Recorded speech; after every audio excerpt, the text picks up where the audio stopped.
Hi, I'm Brooke Delgado, and this is my Week 11 unemployment update. I have a few things to squeeze into the next 3 to 4 minutes. First thing is my job search update. The second is a valuable lesson I learned this week. And a third is a resource that I want to provide to you to continue our conversation from last week about the Black Lives Matter movement and the protests that are going on. So the job search update. I am still job searching. I got a rejection last week and it hurt. It was for a controller position. It was the leadership opportunity I had been looking for, and I didn't get the job, but it came with a blessing. They told me why they didn't hire me. And that's the first time I've gotten that kind of feedback since starting this job search journey. That leads me to the lesson I learned this week. Do not take your references for granted. I did not put much weight or stock into my references. I had 5 interviews with this company. I was the top 2 candidate, and I didn't think that references were as important as they are. I just thought it was more formality. I don't even think the company I worked for last checked references. So the type of references I provided to them were people that I had worked with in the past, that I still talk to on a semi-regular basis, and people that I have good relationships with. But that's not what they were looking for. They wanted to talk to people I had reported to in the past. They wanted to know what is it like to have Brooke work for you? What's her ability to do the job? What value does she bring to the team? What are her leadership capabilities? That's the information they were looking for.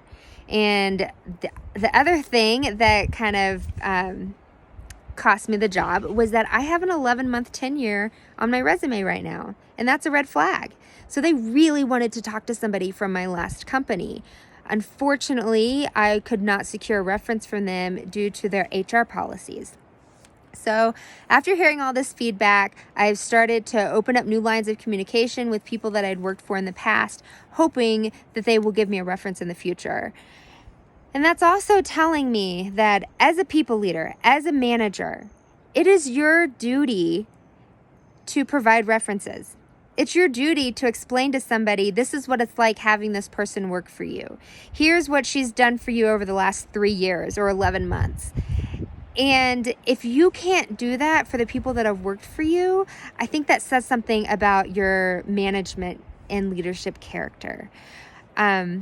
It doesn't have to be a letter of recommendation. It doesn't have to be glowing, but it should be honest. And you are the person that can speak about that person the best because they reported directly to you.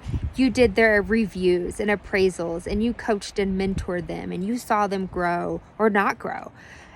So if you are a people leader, I challenge you to make yourself a resource to everybody and anybody who's ever worked for you, to say, hey, I will be a reference. Here's what I'm going to say. Here are the things that I think you did good on, and here's where I think you need more work. And I think that's fair and honest to provide to a potential employer. So moving on to resources, I stumbled upon a new podcast called Black in the Middle. And it is these 3 Black guys from a white suburban neighborhood, and they talk about what it's like growing up middle class, kind of being stuck in middle America and being Black. And what captured me to this podcast is that it's a guy that I went to high school with, one of the 3, and it takes place in my hometown of Lee Summit, Missouri, where there were 10 Black people in my graduating class. And there is an episode called The Whitest Black Person in the Room.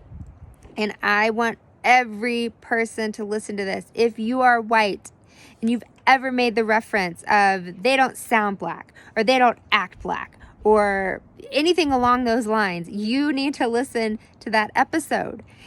And it talks about how offensive that is for Black people, because you're saying to them, when you say that, you're saying, because of the color of your skin, our expectations are really low, and we expect you to sound and act a certain way that we don't value.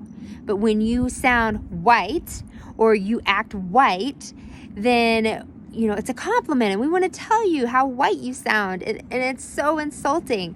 But the honest truth is, growing up in Lee Summit, that was so common. I've said that.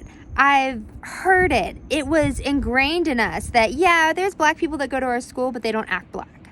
And that, that is so insulting, and I feel so ignorant not knowing that when I was in high school. And I can't imagine the people that I've insulted along the way, and I apologize and I feel shame for it. And I am doing the best I can to educate myself to know what is offensive, what is okay, what is supportive. So I'm challenging everybody to go listen to this podcast. It's called Black in the Middle. You can get it anywhere you stream podcasts, and I think they have about 8 episodes right now, so you can still start from the beginning if you want, but listen to that one episode, being the whitest Black person in the room. If you have any resources for me, or if I can be of any assistance to you, please reach out. Have a great weekend.